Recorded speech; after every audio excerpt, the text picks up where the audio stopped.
오늘 이 시간에 큰 은혜 받을 줄 믿습니다. 성령께서 강하게 역사하실 것입니다. 오늘 밤 성찬 예식 중에 병이 낫기를 축원합니다. 가정의 문제가 해결되기를 축원합니다. 여러분들이 이 시간부터 마칠 때까지 기도하면서 성령의 역사를 기대하면서 시간 여러분들이 간절히 은혜를 구하면서 모든 예식을 아주 은혜롭게 동참해 주시기를 바랍니다. 성찬 예식은 예수님이 세우신 예식입니다. 우리를 위해서 십자가에 못 박혀 죽으신 우리 주님의 그 피와 살, 피를 흘리시고 살이 찢기시기까지 하시면서 우리를 위해 희생해 주신 주님을 기념하는 예식이 성찬 예식입니다. 우리가 잠시도 잊어서는 안 되는 것이 예수님의 십자가 은혜입니다. 다른 것은 혹 잊을지 몰라도 예수님의 십자가 은혜는 잊어서는 안 되는데, 우리가 너무나도 세상살이에 쫓기다가 보니까 곧잘 잊어버리는 것을 주님이 아시고, 잊어버리지 말고 살라고, 잃어버리지 않고 살아갈 수 있게 하기 위해서 이 예식을 정해 주신 것입니다. 그래서 어떤 교파에서는 주일날마다 성찬 예식을 해요. 왜? 잊어버리지 말라. 잊어버릴까? 한 달에 한 번쯤 해도 바쁠 텐데 매주일 예배 때마다 떡과 잔을 나누면서 우리가 잠시라도 이 주님의 십자가의 은혜를 잊어서는 안 된다고 항상 예배 때마다 성례식을 행하는 그런 교파가 있습니다. 예수님은 우리를 구원하기 위해서 하늘 보호자를 두시고 이 세상에 오셔서 십자가에 못 박혀 죽으셨습니다. 피를 다 쏟으셨습니다. 두 손과 두 발에 못을 박히시고 머리에는 가시관을 쓰셨습니다. 우리의 허물로 인하여 찔림을 당하시고 우리의 죄악을 인하여 상하셨습니다. 그가 징계를 받으심으로 우리가 평화를 누리고 그가 채찍에 맞으심으로 우리가 나음을 얻었습니다. 예수님은 우리의 모든 죄를 친히 담당하신 것입니다. 이와 같이 우리를 위해서 피를 흘리시고 살이 찢겨지시면서까지 우리를 위해 죽어주신 주님의 이 십자가의 은혜를 잊지 않고 기억하며 살기 위해서 늘 기념하라고 주님이 세워주신 예식이 바로 이 성찬 예식인 것입니다. 그러므로 이 성찬 예식은 어떤 예식보다도 거룩하고 엄숙하게 우리가 동참해야 하는 그런 예식입니다. 특별히 성찬 예식에는 눈물이 있어야 됩니다. 주님의 그 십자가의 은혜를 생각하면서 회개의 눈물이 있어야 되고, 감사의 눈물이 있어야 되고, 구원의 감격의 눈물이 있어야 되고, 아멘? 눈물이 있어야 돼요. 그런데 고린도 교회에는 오늘 본문 말씀대로 주님의 이 떡과 잔을 합당하지 않게 먹고 마시는 사람들이 있었습니다. 자기를 살피고 난 후에야 이 떡을 먹고 이 잔을 마셔야 되는데 그렇게 하지를 아니한 것입니다. 다시 말하면 이 떡을 먹으면서 이 떡의 의미가 뭔지 알고 먹어야 된다. 잔을 마셔도 이 잔이 무엇을 의미하는가를 알고 먹어야 되는데 전혀 그런 걸 분별치 못하고 그냥 먹고 마시는 그런 사람들이 있었다는 것입니다. 성찬 예식에 그와 같은 방정맞은 짓을 하는 것은 결국은 자기의 죄를 먹고 마시는 것과 같다고 오늘 본문에 보면 말씀하고 있습니다. 그래서 이 사건으로 말미암아 고린도 교회에는 약한 자도 많고 병든 자도 많고 심지어는 잠자는 자, 이미 세상 떠난 자들도 많이 생겼다고 하는 것입니다. 다시 말하면 징계를 받은 것입니다. 그러므로 저와 여러분은 이 고린도 교회의 성도들처럼 그런 실수를 하지 않기 위해서 정말로 이 시간 이 성찬 예식을 정신을 바짝 차리고 하나님께는 영광이 되고 우리에게는 은혜가 되고 특별히 떡과 잔을 나눌 때는 기적이 일어나는 것을 체험하는 이런 예식이 되도록 저와 여러분이 마음을 하나로 묶어야 되겠습니다.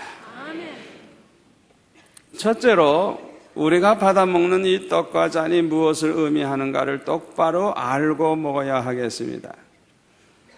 이 떡은 예수님의 살을 가리킵니다. 우리를 위해서 십자가에 달리셨던 그 예수님의 몸을 가리킵니다. 두 손과 두 발에 못 박히셨던 주님의 그 몸을 가리킵니다. 이 가슴에 창으로 찔리우신 주님의 그 몸을 가리킵니다. 머리에 가시관을 쓰셔서 피를 쏟으셨던 그 주님의 몸을 가리킵니다. 그리고 잔은 예수님의 피를 가리킵니다. 예수님은 십자가 위에서 땀과 눈물뿐만 아니라 모든 피를 다 쏟으셨습니다. 유월절 때에 보면은 1년 된 흠없는 어린 양을 잡아가지고 그 유월절 제사를 드립니다마는 그 시작이 어떠했습니까? 애굽에서 떠날 때 하나님께서 장자를 다 치는 무서운 재앙을 내리셨죠? 그때에 이 양을 잡아가지고 문설주에 피를 바른 그 집은 유월 그냥 이렇게 넘어갔다는 거야. 예? 그 장자를 쳐서 죽이는 천사가 이 피를 딱 보면 넘어가는 거예요. 피를 보면 넘어가는 거예요. 우리 예수님도 유월절에 십자가에 못 박혀 죽으셨어요. 어떻게 보면 유월절 양은 예수님을 가리키는 거예요. 장차 예수님의 그 보혈로 죄사함 받고 멸망받을 수밖에 없는, 죽을 수밖에 없는 자가 구원함을 받는 그 유월절 그 어린 양의 피와 같이 예수님의 보혈로 구원함을 받을 것을 이미 하나님이 그렇게 보여주신 것입니다. 예수님은 우리의 모든 죄를 대속하기 위해서 피를 흘리신 것입니다. 그러므로 우리가 이 떡을 받아 먹고 잔을 마실 때마다 그냥 먹고 마시면 안 되는 것입니다. 십자가 위에 못 박히신 주님을 생각하면서 골고다 언덕에 십자가에 높이 달리신 주님을 생각하면서 먹고 마셔야 합니다. 그뿐만 아니라 주님이 당하신 그 고난을 생각하면서 떡과 잔을 받아야 됩니다. 그런데 우리는 예수님이 우리 위해 십자가에 못 박혀 죽으셨다는 것을 머리로는 알지만은 그 십자가의 고통이 얼마나 크다는 것은 모릅니다. 그렇기 때문에 십자가를 보아도 감격이 없고 눈물이 없는 것입니다. 십자가의 고난은, 예수님의 십자가의 고난은 모든 고난의 극치라고 할 수 있습니다. 다시 말하면 이 세상에 고통받을 수 있는 고통 가운데 예수님보다 더한 고통, 예수님이 당하신 고통보다 더 그 고통은 없는 것입니다. 예수님이 당하신 고통이 모든 고통이 아주 극치인 것입니다. 그 이유가 뭔지 알아요? 잘 들으세요. 왜 십자가에 못 박혀 죽으면 강도나 예수님이나 똑같지 왜 예수님이 그 십자가에 고난을 당하신 게 제일 고난의 극치가 되느냐? 몇 가지 이유가 있어요. 첫째로는 예수님은 전지하신 분입니다. 무서부지하신 하나님입니다. 과거를 아시고 현재를 아실 뿐만 아니라 영원한 미래까지 다 아시는 우리 주님이십니다. 그러므로 십자가를 지시기 전에도 십자가의 그 아픔이 얼마나 큰가를 예수님은 잘 알고 계셨던 것입니다. 십자가에 못 박히실 때의 그 아픔, 십자가에 못 박히신 채로 십자가에 매달려 있을 때에 그 손이 찢어질 것 같은 그 아픔이 얼마나 큰가를 예수님은 무서부지하신 하나님이요 전지하신 하나님이기 때문에 그걸 너무나도 잘 아셨던 것입니다. 때로는 아는 것이 병이 되고 모르는 게 약이라는 말이 있어요. 아주 그냥 그것만 먹으면 만병통치가 된대나 그래가지고 그냥 아주 그냥 눈으로 보면 끔찍한 그냥 벌레일 수도 있고 지렁일 수도 있어요. 그런데 그걸 갖다가 약을 잘해서 만들어가지고 먹으라는데 모르고 먹으면 잘 먹어. 그런데 그게 바로 지렁이라고 알면 기억질이 나서 못 먹는 거예요. 모르면 약인데 알면 병이라. 여러분 생각해 보세요. 저와 여러분처럼 십자가에 못 박힌 적이 없는 사람이 괴로울 거라는 것은 상상할 수 있어요. 그러나 어떻게 하다 들이닥쳐서 십자가 못 박혀서 그냥 못 박혀서 달렸다면 그냥 그때부터 아픈 거예요. 그러나 예수님은 안 그래요. 예수님은 우리와 닮아요. 예수님이 십자가에서 당하실 고난을 십자가 지기 전에도 다 알고 계시고 그냥 그대로 그 아픔을 막 느끼면서 알고 계시는 주님이기 때문에 그걸 모르는 우리보다 우리 주님은 몇 배로 더 고통이 크셨던 것입니다. 예수님은 십자가를 생각하지 아니하고 다른 일에만 골몰하실 때는 괜찮으셨겠지만은 이제 십자가에 못 박히실 시간이 가까우게 되었을 때는 아마 예수님이 십자가 생각을 하지 아니하실 수가 없었을 거예요. 그러니까 예수님은 그냥 그 십자가 생각만 해도 그 고통, 그 아픔이 그냥 그대로 그냥 몸에 막 느껴졌을 거예요. 그냥 그 아픔이 얼마나 크다는 걸 아니까. 그러니까 예수님은 생각만 벌써 해도 그 아픔은 이미 시작되는 거예요. 저는 여자가 안 된 걸 감사합니다만 여자들이 해산의 수고를 하는 거 보면 아휴 여자 안 된 게 얼마나 감사한지. 여자들이 정말 목숨 걸고 애를 낳죠. 얼마 전에도 아이 낳다가 죽었다 그러죠. 정말 그 고통이 큰 거예요. 저는 그 해산의 고통이 얼마나 큰지 이해를 잘 못합니다만은 어떤 목사님이 그런 얘기를 합니다.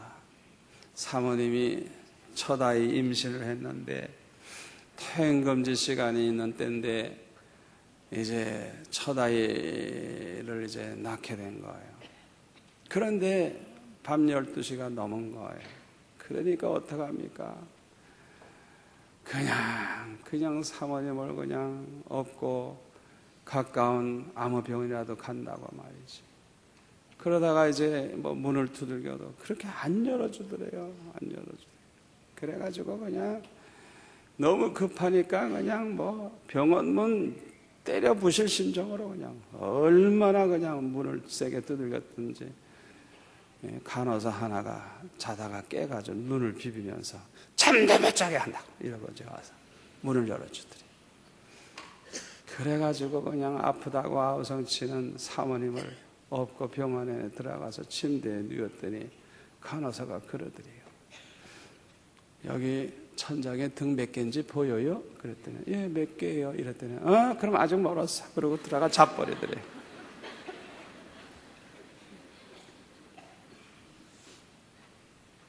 애가 나올 때는 등이 몇 개인지 안 보인대요. 그렇게 정신이 없는 거. 그렇게 고통당하면서 해산에 그 수고를 하잖아요. 그러니까 두 번째 아이 낳을 때 얼마나 겁나게 했어요. 첫 번째는 얼떨결에 낳았는데 다행스럽게 건망증이 있어서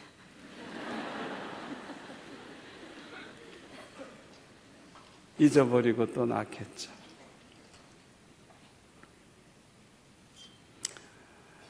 두 번째로 왜 예수님의 고난이 모든 고난의 극치라고 할 수 있는가 하니 예수님은 가장 높으신 분이기 때문에 그렇습니다. 가장 존귀하신 분이기 때문에. 예수님 좌우편에 있었던 두 강도는 밑바닥 인생입니다. 평소에도 천대를 밟고 평소에도 사람들로부터 욕을 많이 먹고 조롱을 당하고 멸시턴절을 당하고 그뿐만 아니라 평소에 죄를 많이 범했으니까 십자가에 못 박혀 죽어도 당연하다고 그렇게 생각할 수가 있습니다. 그러나 예수님은 하나님이시요 하나님의 아들이십니다. 예수님은 죄가 없으신 분입니다. 누구도 예수님의 죄를 찾지를 못했어요. 빌라도도 제사장도 누구도 죄가 없으신 분이에요.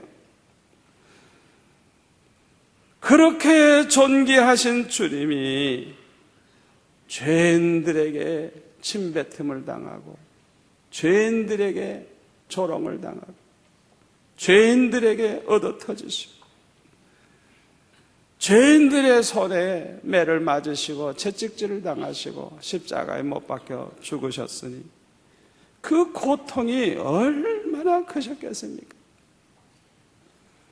세 번째로 하나님으로부터도 버림을 받으셨기 때문에 예수님의 십자가의 고난은 모든 고난의 극치라고 할 수가 있습니다. 우리가 사람으로부터도 버림을 받으면 그 아픔이 커요. 하물며 하나님으로부터 버림을 받을 때의 아픔이 얼마나 크셨겠어요. 저와 여러분은 하나님의 은혜로 삽니다. 저와 여러분은 하나님의 은혜가 아니면 잠시도 살 수가 없습니다. 그런데 하나님으로부터 버림을 받는다고 하면 어떻게 되겠습니까? 그 고통은 이루 말할 수 없이 클 것입니다. 여러분, 길거리에서 이런 개를 보신 적 있어요? 바싹 마른 개 한 마리가 아마 집을 못 찾았는지 버림을 받았는지 모르지만은 얼마나 굶었는지 바싹 마른 개가 꼬리를 쭉 늘어뜨리고 그냥 완전히 힘이 빠져가지고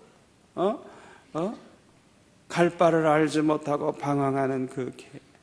가까이 가보니까 얼마나 더러운지, 얼마나 냄새가 나는지. 아이들이 그냥 돌을 던집니다. 발길질을 하고 때립니다. 아무도 반겨주는 사람 없었어요. 그래서 이리 피하고 저리 피하고 먹지 못해서 바싹 말라가지고 방황하는 그 개. 얼마나 불쌍해요. 얼마나 불쌍해요. 여러분은 지옥의 고통이 얼마나 크다고 생각하십니까? 지옥은 죄값으로 영원히 고통받는 것입니다. 지옥은 캄캄한 것입니다. 빛이 없습니다. 무엇보다도 지옥은 하나님으로부터 버림받은 사람들이 있는 것입니다. 하나님의 자비가 미치지 못하는 것이 지옥입니다. 하나님의 은혜가 미치지 못하는 것입니다. 하나님의 긍휼이 미치지 못하는 것입니다. 죽음이 없는 것입니다. 구더기도 죽지 않는다 그랬어요. 지옥에서 죽는 게 없어요. 죽음은 의식이 없어져서 차라리 아픈 걸 모르잖아요. 지옥엔 그게 없어요. 의식은 끝까지 살아있는 거예요. 안식이 없습니다. 지옥에서는 잠을 잘 수가 없어요. 잠이 없어요. 계속해서 불타오르는 불 속에서 사람이 불에 타 죽을 때의 그 고통, 그 엄청난 그 고통을 계속 당하는 것이 지옥이에요. 그런데 예수님도 십자가에 못 박히시는 순간 하나님으로부터 버림만 받는 고통을 받으신 것입니다.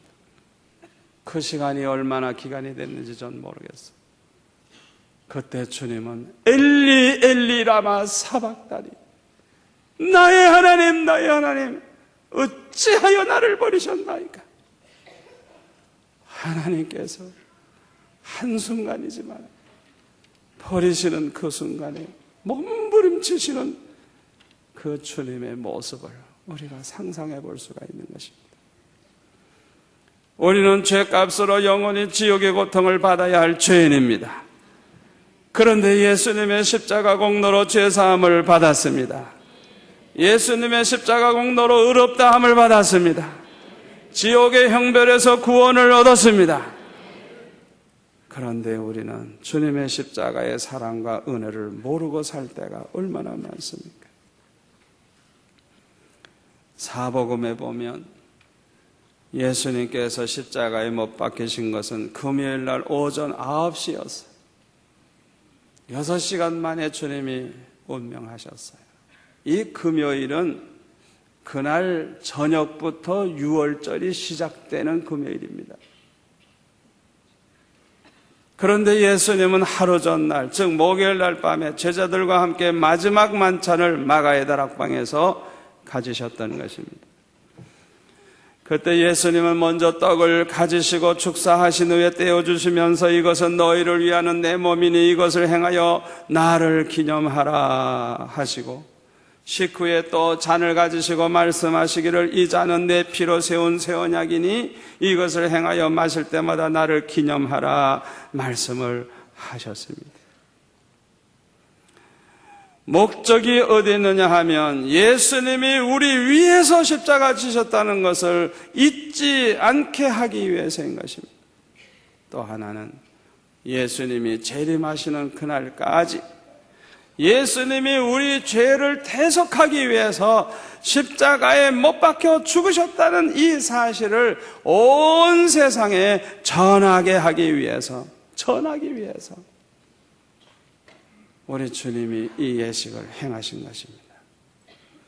그러므로 우리가 떡과 잔을 받을 때에 보통 음식을 먹을 때처럼 그저 배를 채우려고 해서는 안 되는 것입니다.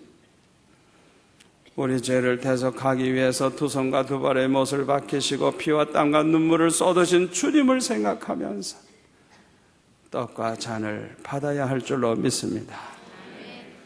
그런데 고린도 교회는 그냥 보통 음식 그냥 먹듯이 먹느라고 서로 그냥 먼저 먹으려고 가져가다가 보니까 많이 먹는 사람이 있고 못 먹는 사람 생기고, 세상에 이런 난장판이 어디 있겠어요? 얼마나 부끄러운 일이에요. 그렇기 때문에 병든 자도 많고 약해진 자도 많고 잠자는 자도 없지 아니하다 그랬어요. 본문 27절 말씀대로 주의 떡과 잔을 합당치 않게 먹고 마심으로 주의 몸과 피를 범하는 죄를 범했던 것입니다.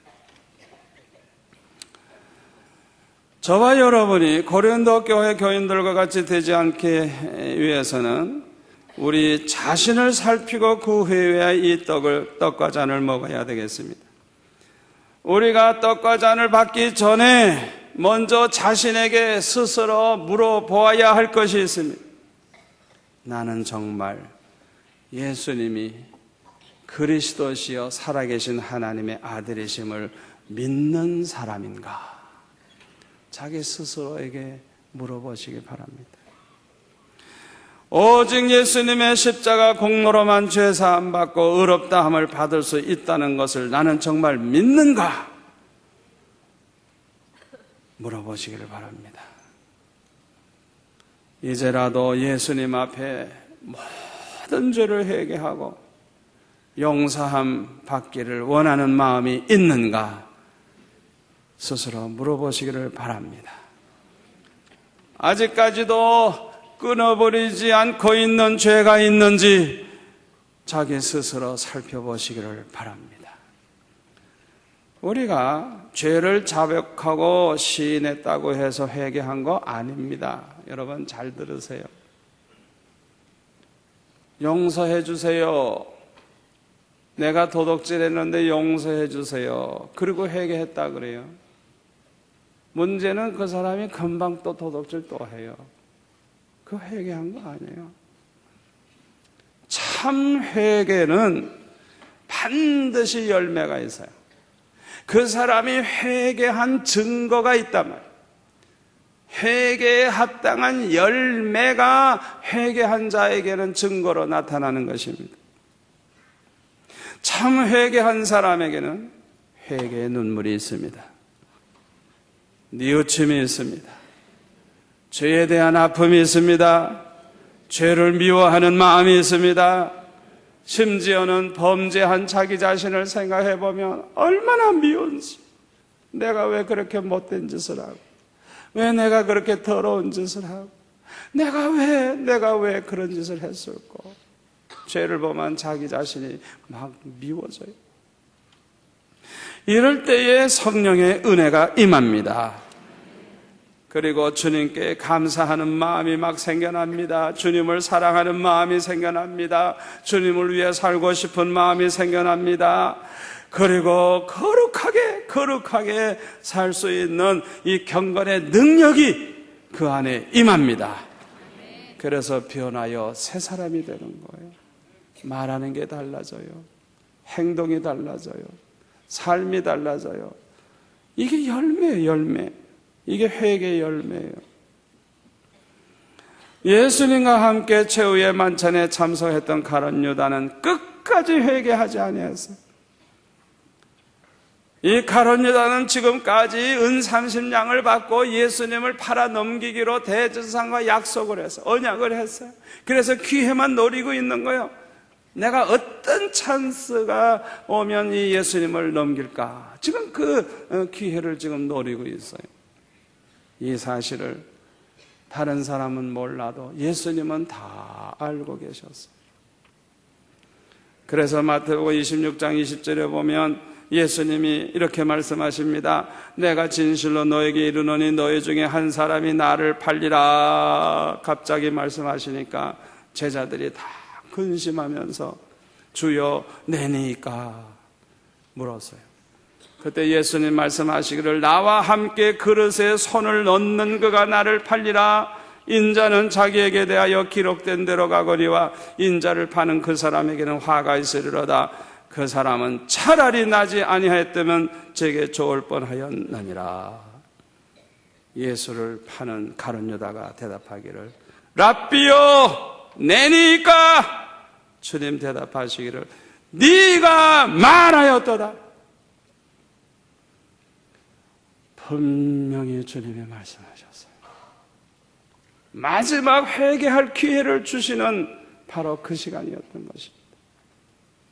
요한복음 13장 21절에 보면 이 요한복음은 나중에 쓴 거기 때문에 더 구체적으로 다른 복음의 부족한 부분을 보충해서 이렇게 말합니다.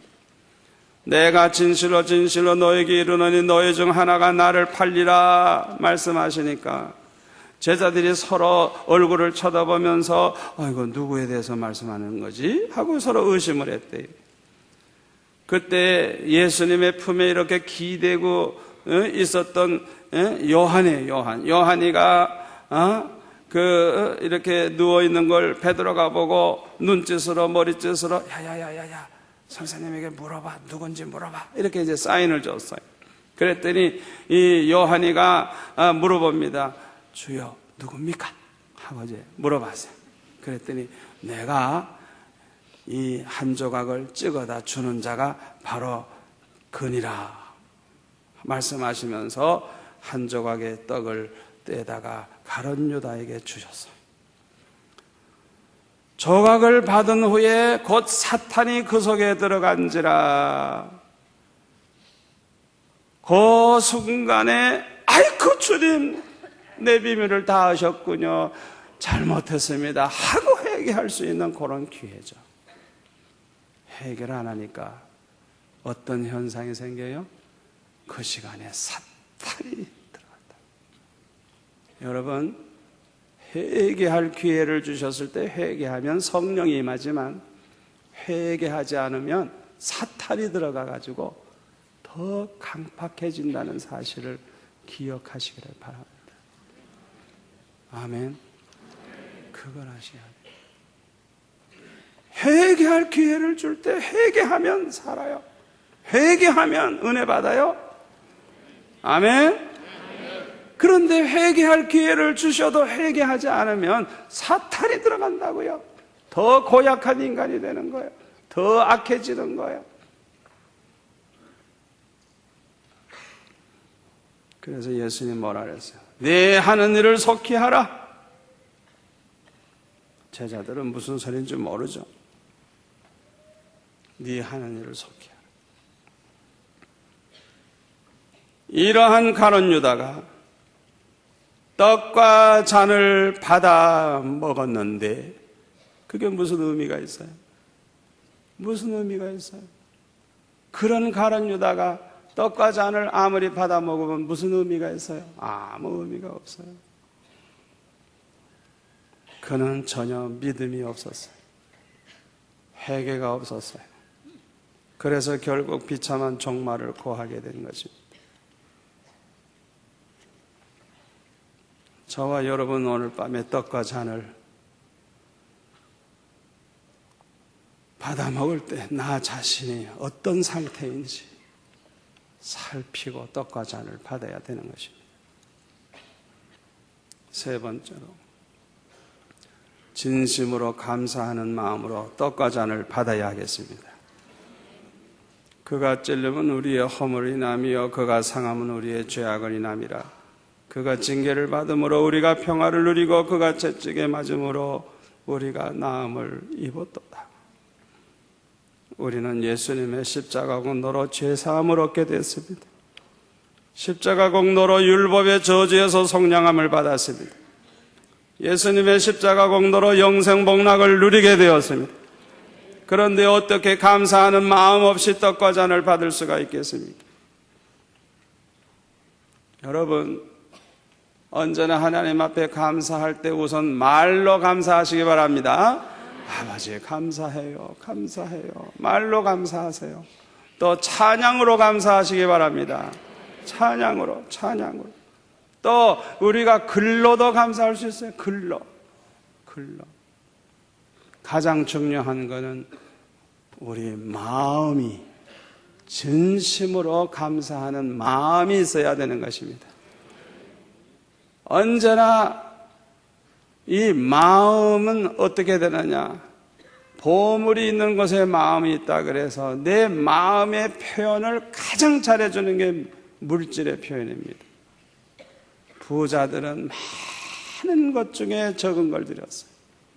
그러나 가난한 과부는 2렙돈을 드렸지만은 이 2렙돈은 그의 생활비 전부라 그랬어요. 전부. 그가 가지고 있는 전부 100%를 드린 거예요. 이거는 100억을 가진 사람은 100억 드린 거와 마찬가지. 1000억을 가진 사람은 1000억을 드린 거와 똑같은 가치가 있는 거예요. 그래서 예수님이 칭찬하신 거예요. 이거는요, 정말 감사하는 마음 없이는 이런 일을 할 수가 없는 거예요. 저와 여러분이 오늘도 좋고 오는 주일도 좋아요. 정말 주님의 그 십자가의 은혜를 감사하는 마음이 있다고 하면 그 마음을 그대로 한번 표현해 보세요. 내 마음이 어느 정도나 감사하는 마음을 가지고 있는지.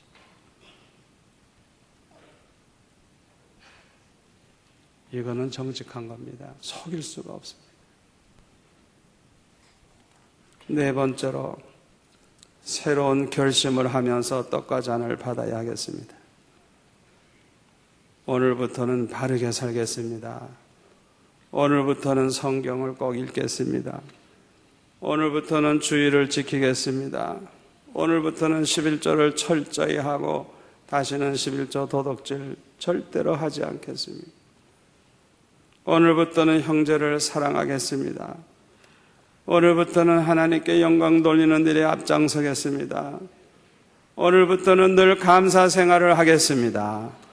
결심하면서 떡과 잔을 받을 수 있기를 바랍니다. 그리고 예수님께서 십자가에 못 박혀 죽으심으로 우리의 모든 죄를 사함받았고 이 예수님을 믿음으로 구원 얻었음을 예수님이 재림하실 때까지 전하기로, 모든 사람들에게 전하기로 결심하면서 이 떡과 잔을 받을 수 있기를 바랍니다. 다섯 번째로는 주님이 우리를 붙잡아 주시고 도와주시기를 간구하면서 떡과 잔을 받으시기를 바랍니다. 우리의 결심은 너무나도 약해요. 작심삼일이라는 말이 있죠. 어떤 사람은 그래요. 사흘째마다 결심하면 되지 않냐 이게. 작심삼일이니까 사흘쯤 되면 변하니까 그때쯤 또 결심하고 또 결심하고 그러면 되지 않냐. 그것도 좋은 방법은 되길 거예요. 우리는 너무 약해서 알면서도 죄를 범합니다. 죄를 범하지 아니하려고 애를 써도 안 될 때가 너무 많아요. 그러므로 주님이 붙잡아 주셔야 하고 주님이 도와주셔야만 할 줄 믿습니다. 그러므로 우리는 주님, 나는 힘이 부족합니다. 날 좀 도와주세요. 도와주세요. 붙잡아 주세요. 내 힘으로서는 도저히 결심대로 살아갈 수가 없사오니 도와주세요. 기도하면서 떡과 잔을 받을 수 있기를 바랍니다. 성경에 보면 하나님은 말씀하시기를 내가 거룩하니 너희도 거룩할지어다 말씀을 하셨어요. 그러나 이 세상은 너무나 악하고 음란합니다. 너무나도 죄악이 관영합니다. 그러므로 우리 힘만으로는 거룩하게 살 수가 없어요. 그러니까 알게 모르게 얼마나 많은 죄를 범하는지 몰라요. 하나님은 거룩하신 분이어서 거룩하게 사는 자를 기뻐하시고 거룩하게 사는 자를 축복하시는데 우리는 거룩하게 살지를 못하는 것입니다. 우리가 이렇게 거룩하게 살지 못함으로 말미암아 얼마나 많은 손해를 보는지 몰라요. 예레미야 5장 25절에 보면 하나님께서는 우리를 위해서 이른 비와 늦은 비를 보내주셔서 아주 그냥 풍족한 물질의 복을 받게 하시려고 하는데 우리의 허물이 이러한 일들을 물리쳤고 우리의 죄가 우리에게 오는 좋은 것을 가로막았다고 분명히 말씀하고 있습니다. 하나님은 우리에게 축복하려고 자꾸 하시는데 내 죄와 허물이 하나님이 주시려고 하는 복을 자꾸 물리쳐 가로막아. 얼마나 속상해요. 얼마나 불행한 일이에요. 그러므로 우리는 어떻게 해서든지 거룩하게 살아야 합니다. 그 비결은 오직 하나밖에 없어요. 성령의 충만한 은혜를 받는 것입니다. 성령은 거룩하신 하나님이십니다. 성령은 전지전능하신 하나님이십니다. 성령은 완전하신 하나님이십니다. 그러므로 성령의 충만함을 받기만 하면 모든 문제는 다 해결됩니다. 성령의 능력으로 세상을 이길 수 있습니다. 죄악을 이길 수 있습니다. 마귀를 이길 수 있습니다. 환난과 시험을 이길 수 있습니다. 그러므로 성령의 능력으로 우리는 거룩하게 살 수 있는 것입니다. 이제 다 일어나시기 바랍니다. 다 일어나세요. 두 손을 높이 드세요. 우리 주여 한번 외치고 부르짖으며 기도하겠습니다. 회개하며 기도하겠습니다. 성령의 충만함을 달라고 기도해야 되겠습니다. 거룩하게 살게 해달라고 기도해야 되겠습니다. 우리 주여 한번 외치겠습니다. 주여! 아버지 하나님 감사합니다.